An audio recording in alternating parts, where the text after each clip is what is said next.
بسم اللہ الرحمن الرحیم۔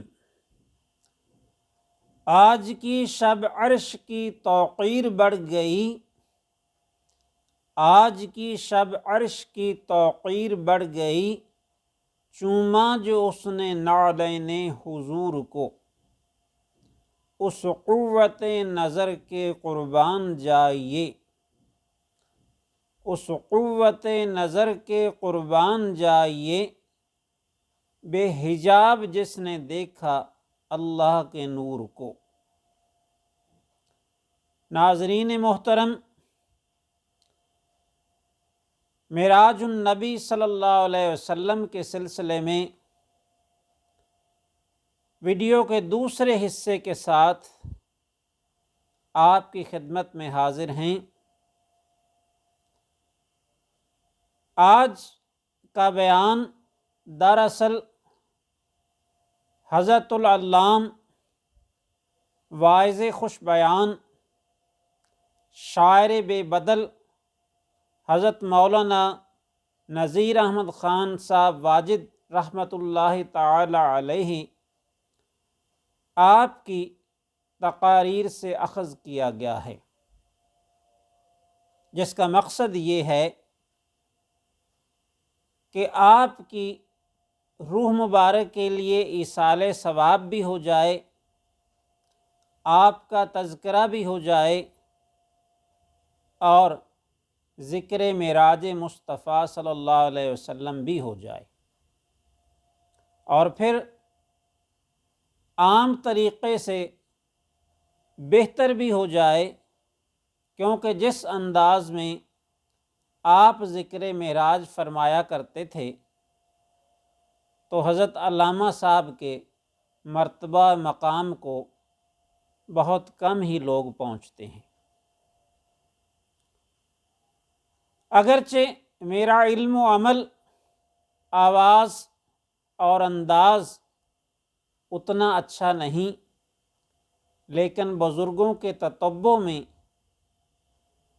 میں نے یہ کوشش کی ہے، اللہ تعالیٰ قبول فرمائے۔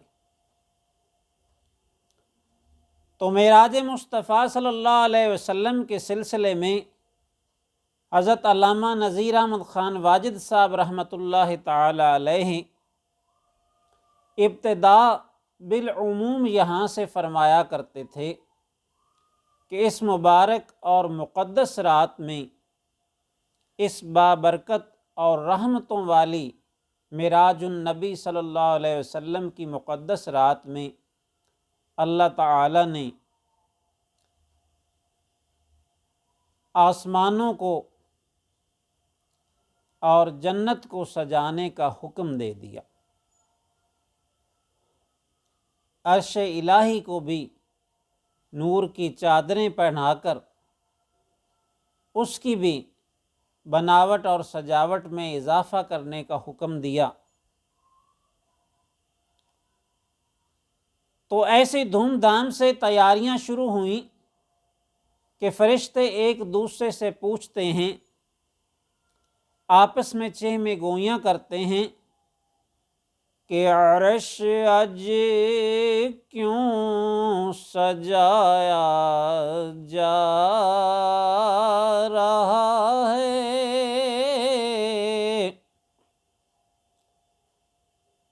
فرشتوں کو جب پتہ نہیں چلتا کہ عرش کے سجانے کی، جہنم کے آج کے دن دروازے بند کرنے کی، جنت کو سجانے کی وجہ کیا ہے، تو سارے ایک دوسرے سے پوچھتے ہیں کہ عرش اج کیوں سجایا جا رہا ہے، لیکن کسی کو بھی خبر نہیں۔ سارے آسمانوں والے فرشتے جب اس کا جواب نہیں دے پاتے تو پھر وہ سب مل کے اللہ تعالیٰ کی بارگاہ میں عرض کرتے ہیں، عرش اج کیوں سجایا جا رہا ہے۔ اللہ تعالیٰ کی بارگاہ میں عرض کرتے ہیں یا اللہ اتنا اہتمام، اتنا انتظام، اتنی تیاریاں پہلے کبھی نہیں دیکھیں۔ الہ العالمین ہم سب پر رحم فرما، کرم فرما، یہ راز ہمیں بتا دے کہ عرش اج کیوں سجایا جا رہا ہے۔ تو بارگاہ الہی سے جواب ملتا ہے، کوئی مہمان بلایا جا رہا ہے، کوئی مہمان بلایا جا رہا ہے۔ اللہ تعالیٰ فرماتا ہے کہ آج کوئی عزت والا، عظمت والا مہمان آ رہا ہے، اس کی آمد پر یہ سارے انتظامات کیے گئے ہیں، عرش کو سجایا گیا ہے۔ فرشتے عرض کرتے ہیں یا اللہ یہ تو واضح ہے کہ تیرے محبوب نے آنا تھا، تم نے عرش و کرسی کو، جنت کو اور جنت کے باغات کو سجانے کا حکم دے دیا، لیکن ایک بات اور پتہ نہیں چلتی کہ ماہو انجم کیوں مدھم پڑے رہے ہیں، کہ یہ چاند، سورج اور ستارے یہ کیوں منہ چھپا رہے ہیں، اس کی کیا وجہ ہے؟ مہو انجم کیوں مدھم پڑے رہے ہیں؟ تو جواب ملتا ہے نقاب رخ اٹھایا جا رہا ہے۔ اللہ تعالیٰ ارشاد فرماتا ہے کہ آج میرا پیارا محبوب صلی اللہ علیہ وسلم اپنے چہرہ انور سے نقاب اٹھانے والا ہے، اس لیے چاند سورج بھی آپ کے جلووں کی تاب نہیں لا سکتے، تو ان کی روشنی بھی آپ کو مدھم نظر آ رہی۔ مہو انجم کیوں مدھم پڑے رہے ہیں، نقاب رخ اٹھایا جا رہا ہے۔ میرے آقا علیہ الصلوۃ والسلام اس سفر پر تشریف لے جا رہے ہیں کہ جہاں خرد سے کہہ دو کہ سر جھکا لے، گماں سے گزرے گزرنے والے۔ یہاں عقل جو ہے اس کی سمجھ میں یہ ساری باتیں آ ہی نہیں سکتی۔ عشقی باتیں عقل کی سمجھ میں کب آتی ہیں؟ کیونکہ جہاں عقل کی انتہا ہوتی ہے وہاں سے عشق کی ابتدا ہوتی ہے۔ اس لیے اعلیٰ حضرت رحمۃ اللہ علیہ نے فرمایا، خرد سے کہہ دو کہ سر جھکا لے، گماں سے گزرے گزرنے والے۔ عقل سے کہہ دو کہ اپنی بے بسی تسلیم کر لے، اپنی کم مائگی کو تسلیم کر لے، اپنی نارسائی کو مان لے۔ خرد سے کہہ دو کہ سر جھکا لے، گماں سے گزرے گزرنے والے، پڑے ہیں یہاں جہت کے لالے۔ جہت سمت کو کہتے ہیں، کس طرف؟ عقل کو یہ نہیں پتہ چلا، یہ نہیں پتہ چل رہا کہ کہاں سے تشریف لائے اور کہاں پہنچے، کیسے پہنچے۔ پڑے ہیں یہاں جہت کو لالے، جہد سمت جو ہے وہ مصیبت میں پھنسی ہوئی ہے، عقل کو یہ نہیں پتہ چلتا، سمت کو یہ نہیں پتہ چلتا کہ میرے آقا لامکان تک کیسے پہنچے اور کہاں پہنچے۔ پڑے ہیں یہاں جہد کو لالے، کسے بتائے کدھر گئے تھے۔ پڑے ہیں یہاں جہد کو لالے، کسے بتائے کدھر گئے تھے۔ بہرحال جبرائیل علیہ السلام 70,000 فرشتے ساتھ لے کر اور جنت سے اعلیٰ ترین براق لے کر حاضر خدمت ہوئے۔ میرے آقا علیہ السلام ایک روایت کے مطابق حتیم میں آرام فرما تھے اور دوسری روایت کے مطابق حضرت ام ہانی کے گھر آرام فرما تھے۔ تو آپ کو جنت سے لباس فاخرہ لا کر، غسل دے کر، وہ لباس مبارک پہنا کر آپ کو تیار کیا گیا، جنت کا دولہا بنایا گیا۔ اس منظر کا بیان کرنا بھی کچھ اتنا آسان نہیں ہے، اور اس منظر کو سمجھنا اور سمجھانا بھی اتنا آسان نہیں ہے کہ جب میرے آقا علیہ السلام کو آسمانوں کے قدسی غسل دے رہے تھے اور آپ کو جنت کا دولہا بنا رہے تھے، تو اعلی حضرت فرماتے ہیں کہ خدا ہی دے صبر جان پر غم، دکھاؤں کیوں کر تجھے وہ عالم۔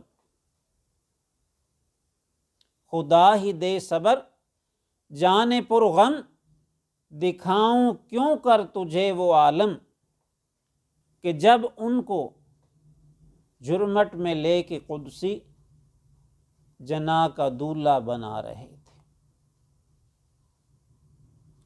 کہ جب ان کو جرمٹ میں لے کے قدسی جنا کا دولہا بنا رہے تھے، اتار کر ان کے رخ کا صدقہ یہ نور کا بٹ رہا تھا باڑا۔ اتار کر ان کے رخ کا صدقہ یہ نور کا بٹ رہا تھا باڑا، کہ چاند سورج مچل مچل کر جبیں کی خیرات مانگتے تھے، کہ چاند سورج مچل مچل کر جبیں کی خیرات مانگتے تھے۔ بچا جو ان کے تلووں کا دھون، بنا وہ جنت کا رنگ و روغن۔ بچا جو ان کے تلووں کا دھون، بنا وہ جنت کا رنگ و روغن، جنہوں نے دولہا کی پائی اترن، وہ پھور گلزار نور کے تھے۔ اب میرے آقا نے غسل فرمایا، اپنے پاؤں مبارک دھوئے، تلوے مبارک دھوئے۔ تلوے پاؤں کے نیچے والے حصے کو کہتے ہیں۔ تو جب آپ نے وہ حصہ دھویا تو اس کا دھومن، یعنی پاؤں مبارک کے نیچے والے حصے کو دھونے سے جو پانی بچا، جو آپ کے مبارک قدموں سے لگ کر پانی آیا اور وہ پانی بچا، تو اس پانی کے متعلق حضرت مجدد دین و ملت رحمۃ اللہ تعالی علیہ فرماتے ہیں کہ وہ جنت کا رنگ و روغن بنا۔ جب کوئی مکان بنایا جاتا ہے تو اس کی سجاوٹ کے لیے، اس کو مزید خوبصورت بنانے کے لیے اور اس میں نکھار پیدا کرنے کے لیے اس میں رنگ روغن کیا جاتا ہے۔ تو جنت وہ سب سے اعلیٰ ترین مقام ہے جہاں متقی و پرہیزگار، انبیاء و صلحاء، یہاں تک کہ سردار انبیاء صلی اللہ علیہ وسلم خود بھی تشریف فرما ہوں گے، اس اعلیٰ ترین مقام کا جو کسی کے وہم و گمان میں بھی نہیں آ سکتی، اور وہاں کی نعمتیں خیالات اور تصورات سے بھی ماوراء ہیں، اس جنت کی سجاوٹ اور بناوٹ کے لیے جو اعلیٰ ترین رنگ و روغن استعمال کیا گیا وہ سرکار دو عالم صلی اللہ علیہ وسلم کے مبارک قدموں کا دھومن ہے، غسالہ ہے۔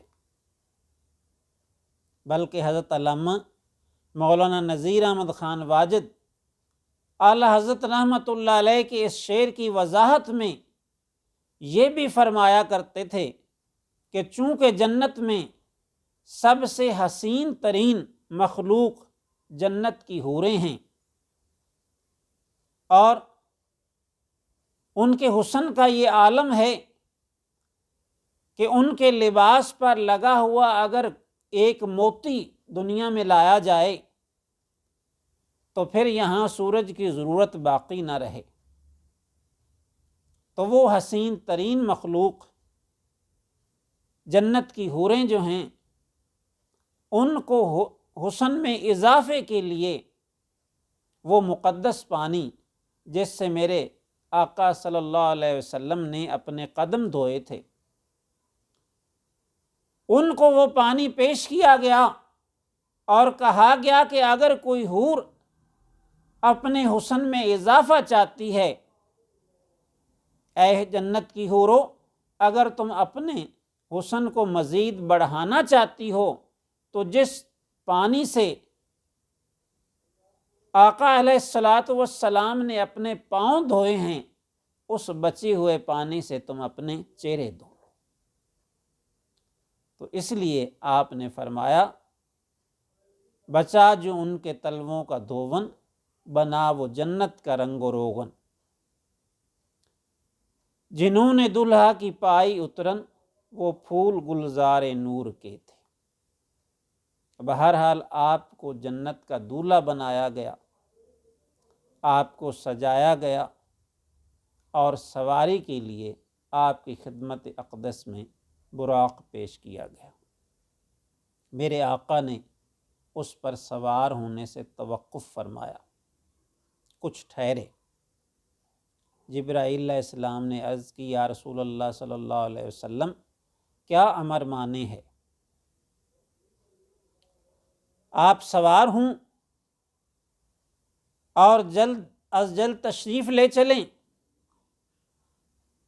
آپ نے فرمایا، جبرائیل میں تو یہ سوچ کے رک گیا ہوں، ذرا توقف کر لیا ہے کہ میرے لیے تو آج یہ اعلیٰ ترین براق ہے، لیکن روز حشر جب میری امت پل صراط سے گزرے گی، وہ پل جس سے ہر ایک کا گزرنا ضروری ہے، جہنم کے اوپر وہ پل ہے، اور اس سے گزر کر جنت میں جانا ہے، اور وہ بال سے زیادہ باریک اور تلوار کی دھار سے زیادہ تیز ہے، تو میری امت وہاں سے کیسے گزرے گی؟